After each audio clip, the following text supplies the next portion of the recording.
아기 침대 종류의 장단점을 비교해 보시지 않고 그냥 예뻐서 혹은 가격이 괜찮아서 구매하신다면 조만간 후회하게 되실 거예요. 내 상황에 맞지 않는 아기 침대를 구입하게 된다면 오래 쓰지 못해 새로 구입하게 되실 수 있거든요. 네, 저도 후회 중이에요. 저는 전셋집 살면서 임신하고 이사가기 8개월 전에 출산을 했어요.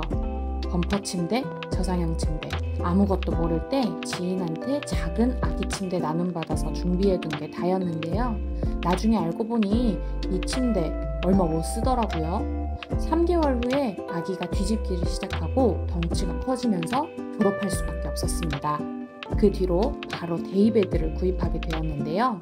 아기 4개월 때 주문한 침대가 2달 후에나 도착하는 바람에 고작 2달 쓰고 이사를 하게 되었어요. 짐은 짐대로 늘어서 힘들었던 기억이 나네요. 다시 돌아간다면 다른 선택을 할 것 같아요. 여러분은 이런 시행착오를 겪지 않으셨으면 좋겠어요. 오늘 저는 아기 침대 종류별로 장단점을 말씀드리고 구입하기 전 어떤 상황을 고려해야 하는지도 이야기해보려고 해요. 여러분, 아기 침대 고르실 때 예쁘다 혹은 가격이 괜찮다는 이유만으로 결정하시면 절대 안 됩니다. 아기 침대는 단순히 예쁜 가구가 아니라 아기 발달 속도와 집 상황, 그리고 부모님의 생활 패턴까지 고려해야 하는 육아 도구이기 때문이에요. 저도 사실 처음에는 잘 몰랐어요. 물려받았던 작은 아기 침대에서 고민 끝에 데이베드로 갈아타고 1년 이상 사용해보니 느낀 게 있어요. 내 상황과 맞지 않는 아기 침대를 고르면 쓰는 기간은 짧고 돈, 시간, 공간만 낭비한다는 겁니다. 아기 침대 선택하실 때에는 꼭 고려하셔야 할 부분을 말씀드릴게요. 첫 번째는 아기의 발달 단계입니다.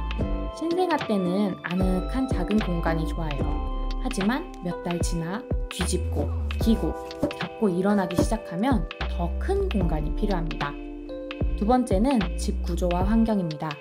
전세인지 자가인지, 곧 이사 계획이 있는지, 방 크기가 어떤지에 따라 맞는 침대가 달라집니다.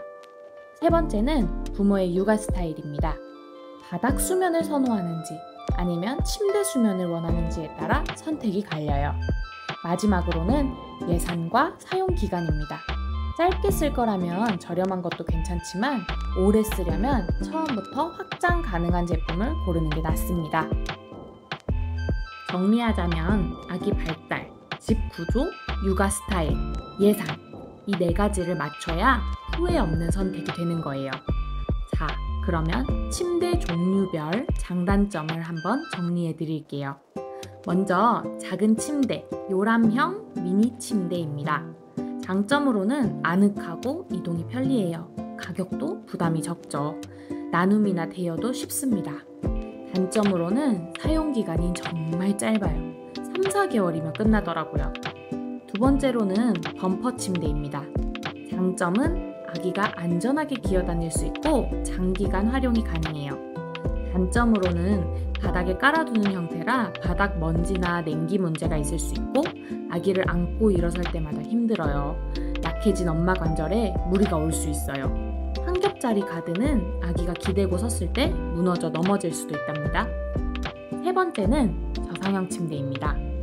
장점으로는 아기가 떨어질 걱정이 거의 없고 스스로 오르내리기도 쉽습니다. 단점은 낮은 위치에 있어 부모의 허리와 무릎에 무리가 올 수 있어요. 침대 밑에 공간이 없어 수납이 필요하신 분은 아쉬우실 수 있고 매트리스가 바닥에 가까이 닿아 있어 위생관리가 어려울 수도 있습니다. 네 번째로는 데이베드와 원목 침대입니다.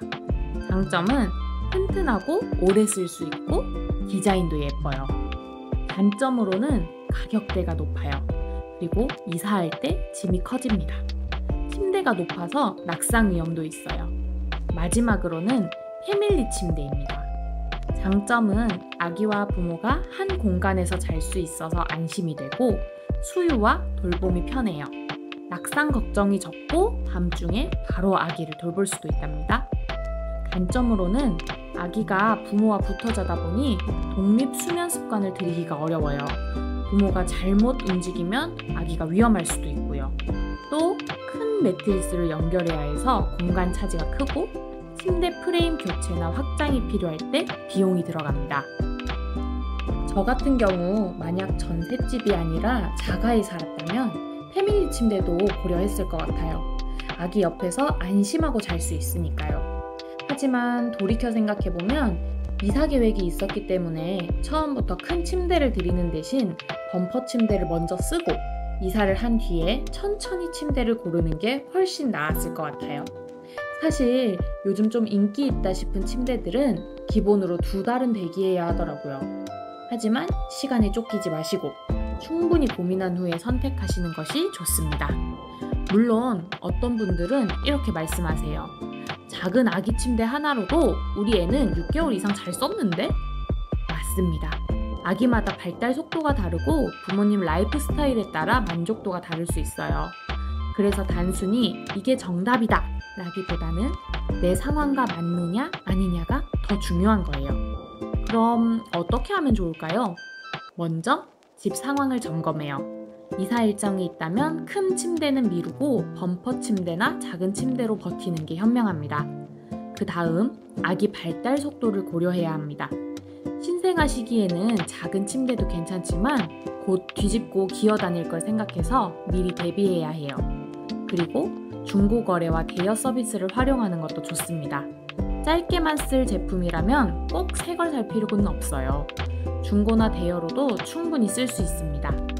정리하자면 아기 침대는 단순히 예쁘거나 가격이 합리적이라는 이유로 고르는 게 아닙니다. 아기 발달, 집 구조, 육아 스타일, 예산 4가지를 꼼꼼히 따져야 후회 없는 선택을 하실 수 있어요. 제 영상을 보신 여러분들은 아기의 슈퍼 싱글 데이베드에 끼어 자면서 패밀리 침대를 드려야 하나 고민하고 있는 저처럼 침대를 2번, 3번 드리는 시행착오를 겪지 않으셨으면 좋겠습니다. 그럼 오늘 제 영상이 여러분께 도움이 되길 바라고요. 아기와 엄마, 아빠 모두 편안한 밤 보내시기를 응원합니다.